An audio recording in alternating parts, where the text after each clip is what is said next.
Dhyana and Samadhi, the sixth of 7 beginners classes delivered at 228 West 39th Street, New York, on the evening of 25th January 1896, and recorded by Mr. Josiah J Goodwin.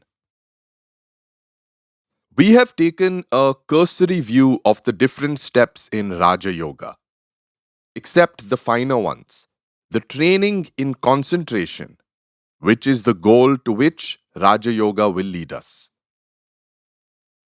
We see as human beings that all our knowledge, which is called rational, is referred to consciousness. My consciousness of this table and of your presence makes me know that the table and you are here. At the same time, there is a very great part of my existence of which I am not conscious. All the different organs inside the body, the different parts of the brain, nobody is conscious of these. When I eat food, I do it consciously. When I assimilate it, I do it unconsciously. When the food is manufactured into blood, it is done unconsciously. When, out of the blood, all the different parts of my body are strengthened, it is done unconsciously. And yet, it is I who am doing all this. There cannot be 20 people in this one body. How do I know that I do it and nobody else? It may be urged that my business is only in eating and assimilating the food, and that strengthening the body by the food is done for me by somebody else. That cannot be, because it can be demonstrated that almost every action of which we are now unconscious can be brought up to the plane of consciousness. The heart is beating apparently without our control. None of us here can control the heart. It goes on its own way. But by practice, men can bring even the heart under control until it will just beat at will, slowly or quickly, or almost stop. Nearly every part of the body can be brought under control. What does this show? That the functions which are beneath consciousness are also performed by us. Only we are doing it unconsciously. We have then two planes in which the human mind works. First is the conscious plane, in which all work is always accompanied with the feeling of egoism. Next comes the unconscious plane, where all work is unaccompanied by the feeling of egoism. That part of mind work which is unaccompanied with the feeling of egoism is unconscious work. And that part which is accompanied with the feeling of egoism is conscious work. In the lower animals, this unconscious work is called instinct. In higher animals, and in the highest of all animals, man, what is called conscious work prevails. But it does not end here. There is a still higher plane upon which the mind can work. It can go beyond consciousness. Just as unconscious work is beneath consciousness, so there is another work which is above consciousness, and which also is not accompanied with the feeling of egoism.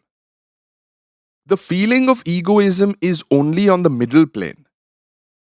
When the mind is above or below that line, there is no feeling of I. And yet the mind works. When the mind goes beyond this line of self-consciousness, it is called Samadhi or superconsciousness.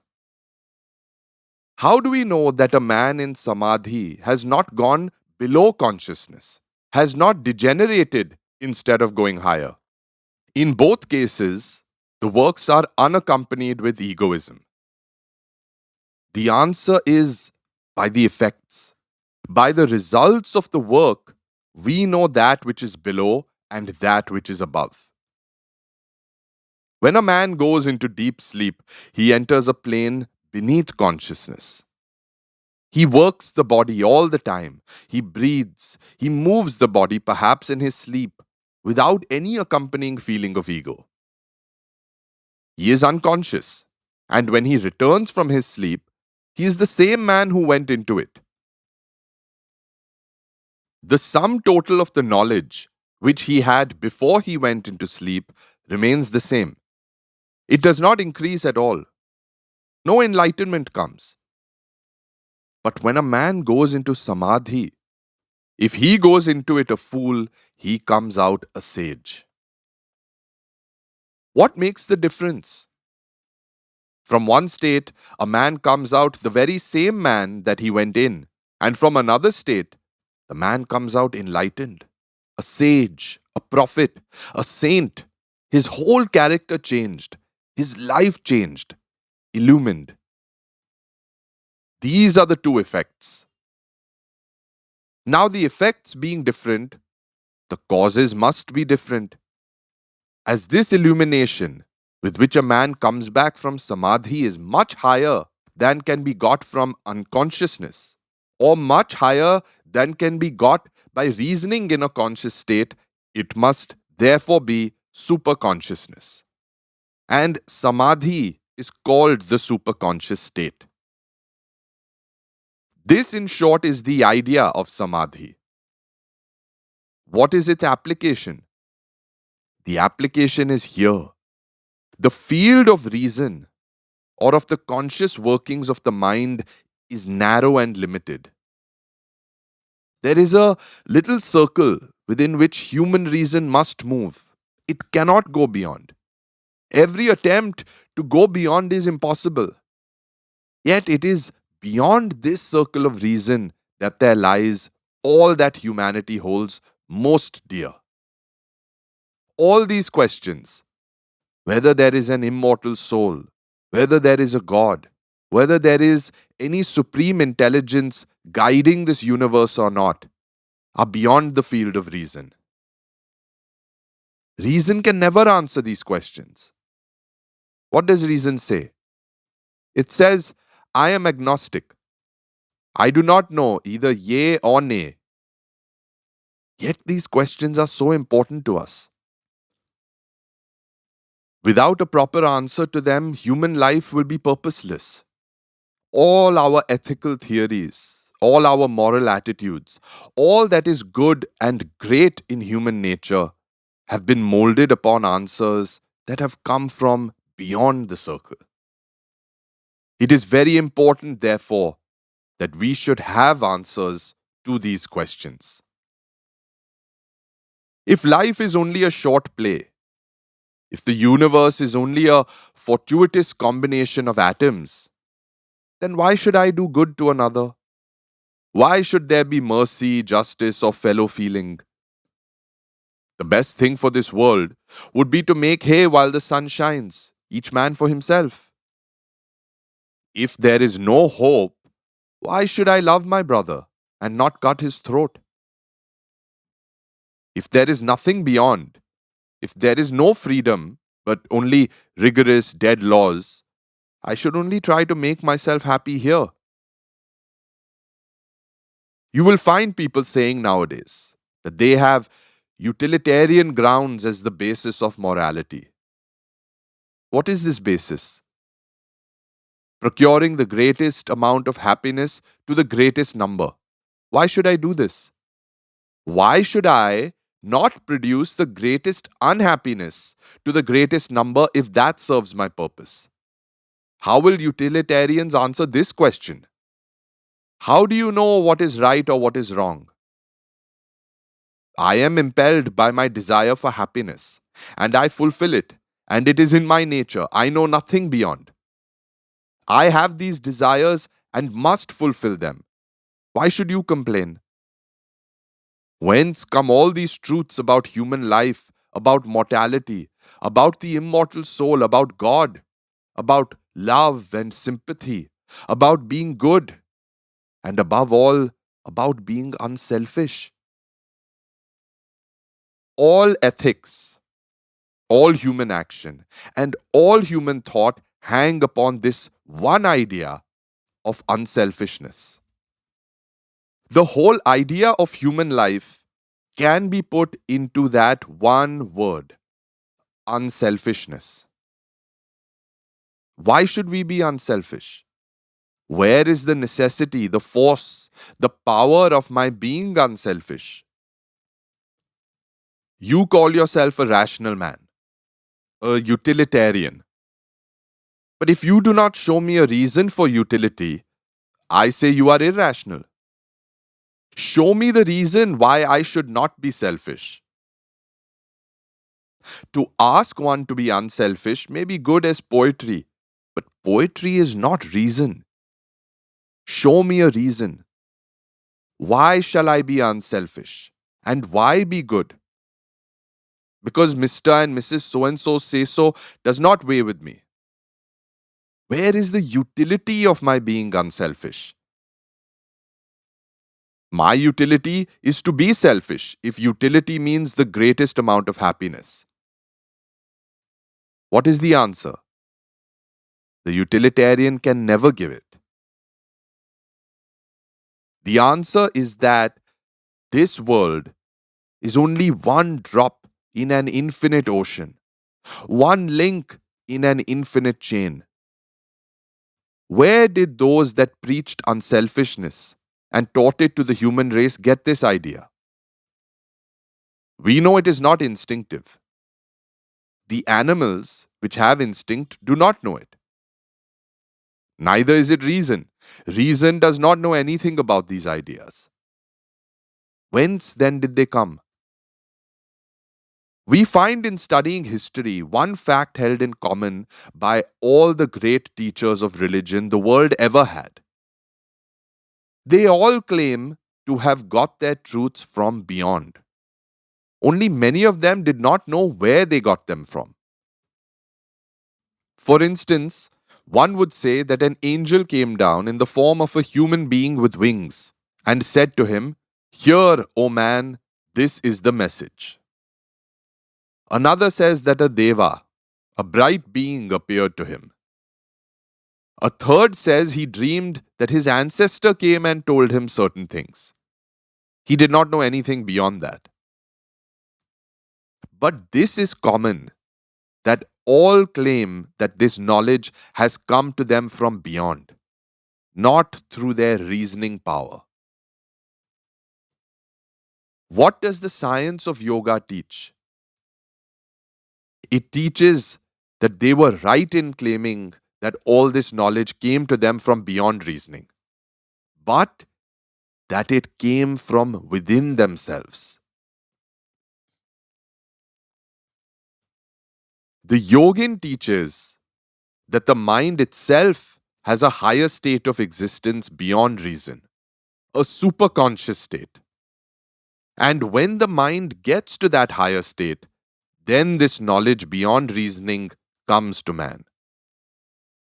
Metaphysical and transcendental knowledge comes to that man.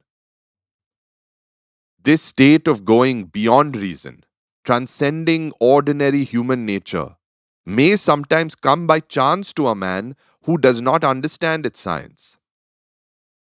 He, as it were, stumbles upon it. When he stumbles upon it, he generally interprets it as coming from outside. So, this explains why an inspiration or transcendental knowledge may be the same in different countries, but in one country it will seem to come through an angel, and in another through a deva, and in a third through God. What does it mean? It means that the mind brought the knowledge by its own nature, and that the finding of the knowledge was interpreted according to the belief and education of the person through whom it came. The real fact is that these various men, as it were, stumbled upon this superconscious state. The yogin says there is a great danger in stumbling upon this state. In a good many cases, there is the danger of the brain being deranged. And as a rule, you will find that all those men, however great they were, who had stumbled upon this superconscious state without understanding it, groped in the dark, and generally had, along with their knowledge, some quaint superstition. They opened themselves to hallucinations. Muhammad claimed that the angel Gabriel came to him in a cave one day and took him on the heavenly horse Harak, and he visited the heavens. But with all that, Muhammad spoke some wonderful truths. If you read the Quran, you find the most wonderful truths mixed with superstitions. How will you explain it? That man was inspired, no doubt, but that inspiration was, as it were, stumbled upon. He was not a trained yogin and did not know the reason of what he was doing.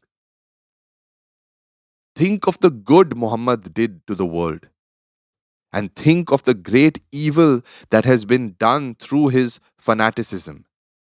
Think of the millions massacred through his teachings, mothers bereft of their children, children made orphans, whole countries destroyed, millions upon millions of people killed. So we see this danger by studying the lives of great teachers like Muhammad and others. Yet we find at the same time that they were all inspired. Whenever a prophet got into the superconscious state, by heightening his emotional nature, he brought away from it not only some great truths, but some fanaticism also, some superstition which injured the world, as much as the greatness of the teaching helped. To get any reason out of the mass of incongruity we call human life, we have to transcend our reason. But we must do it scientifically, slowly, by regular practice, and we must cast off all superstition. We must take up the study of the superconscious state just as any other science. On reason, we must have to lay our foundation. We must follow reason as far as it leads. And when reason fails, reason itself will show us the way to the highest plane. When you hear a man say, "I am inspired," and then talk irrationally, reject it. Why? Because these three states, instinct, reason, and superconsciousness, or the unconscious, conscious, and superconscious states, belong to one and the same mind. There are not three minds in one man, but one state of it develops into the others. Instinct develops into reason, and reason into the transcendental consciousness. Therefore, not one of the states contradicts the others. Real inspiration never contradicts reason, but fulfills it. Just as you find the great prophet saying, "I come not to destroy but to fulfill," so inspiration always comes to fulfill reason and is in harmony with it.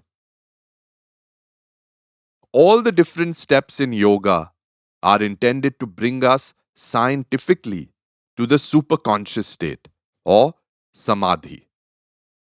Furthermore, this is a most vital point to understand, that inspiration is as much in every man's nature as it was in that of the ancient prophets.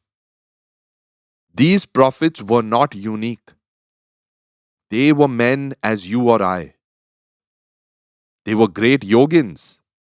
They had gained this superconsciousness, and you and I can get the same. They were not peculiar people. The very fact that one man ever reached that state proves that it is possible for every man to do so. Not only is it possible, but every man must eventually get to that state. And that is religion. Experience is the only teacher we have. We may talk and reason all our lives, but we shall not understand a word of truth until we experience it ourselves. You cannot hope to make a man a surgeon by simply giving him a few books. You cannot satisfy my curiosity to see a country by showing me a map. I must have actual experience. Maps can only create curiosity in us to get more perfect knowledge. Beyond that, they have no value whatever. Clinging to books only degenerates the human mind. Was there ever a more horrible blasphemy than the statement that all the knowledge of God is confined to this or that book? How dare men call God infinite and yet try to compress him within the covers of a little book? Millions of people have been killed because they did not believe what the book said, because they would not see all the knowledge of God within the covers of a book. Of course, this killing and murdering has gone by, but the world is still tremendously bound up in a belief in books. In order to reach the superconscious state, in a scientific manner, it is necessary to pass through the various steps of Raja Yoga I have been teaching. After Pratyahara and Dharana, we come to Dhyana, meditation. When the mind has been trained to remain fixed on a certain internal or external location, there comes to it the power of flowing in an unbroken current, as it were, towards that point. This state is called Dhyana. When one has so intensified the power of dharana as to be able to reject the external part of perception and remain meditating only on the internal part, the meaning, that state is called Samadhi. The three, dharana, dhyana, and samadhi, together are called samyama. That is, if the mind can first concentrate upon an object and then is able to continue in that concentration for a length of time, and then by continued concentration to dwell only on the internal part of the perception of which the object was the effect, everything comes under the control of such a mind. This meditative state is the highest state of existence. So long as there is desire, no real happiness can come. It is only the contemplative, witness-like study of objects that brings to us real enjoyment and happiness. The animal has its happiness in the senses, man in his intellect, and the God in spiritual contemplation. It is only to the soul that has attained to this contemplative state that the world really becomes beautiful. To him who desires nothing and does not mix himself up with objects, the manifold changes of nature are one panorama of beauty and sublimity. These ideas have to be understood in dhyana, meditation. We hear a sound. First, there is the external vibration. Second, the nerve motion that carries it to the mind. Third, the reaction from the mind, along with which flashes the knowledge of the object which was the external cause of these different changes, from the ethereal vibrations to the mental reactions. These three in yoga are called shabda or sound, artha or meaning, and jnana or knowledge. In the language of physics and physiology, they are called the ethereal vibration, the motion in the nerve and brain, and the mental reaction. Now these, though distinct processes, have become mixed up in our experience in such a fashion as to become quite indistinct. In fact, we cannot now perceive any of these individually. We only perceive their combined effect, what we call the external object. Every act of perception includes these three, and there is no reason why we should not be able to distinguish them.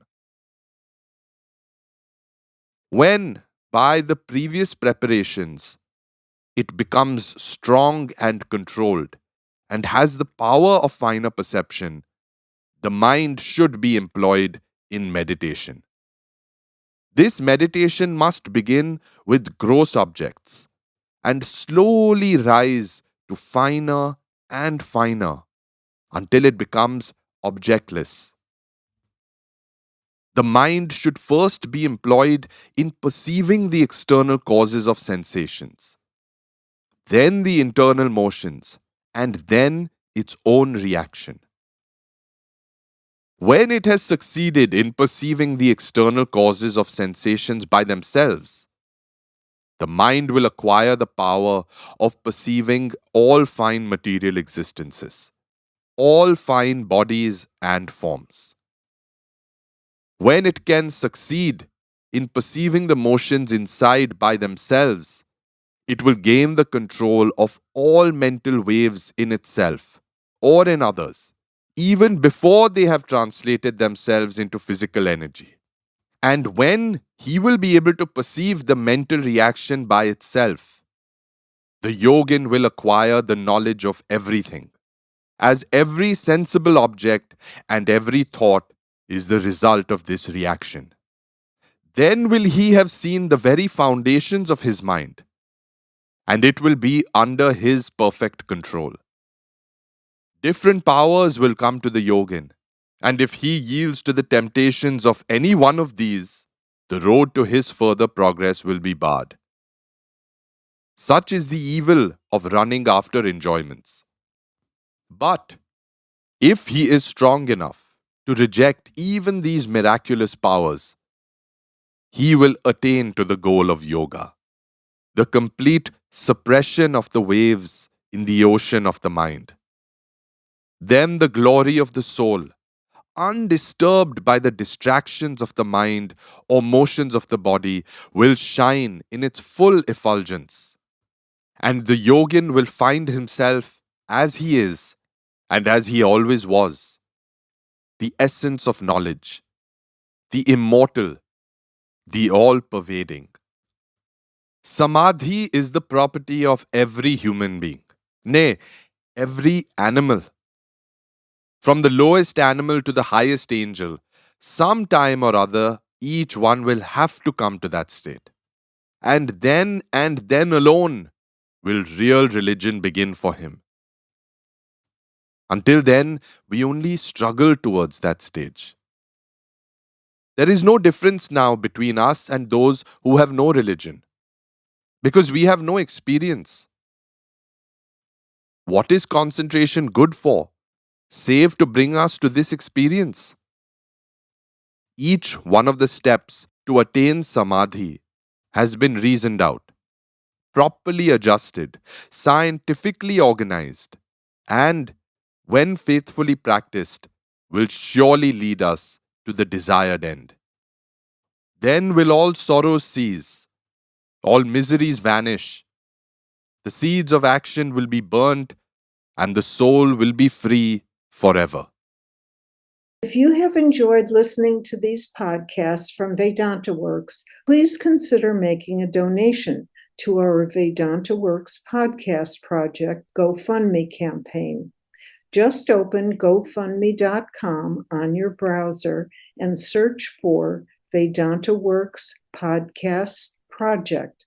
All funds will be used to cover the cost of narration, editing, social media marketing, and podcast distribution. Thank you for your continued support.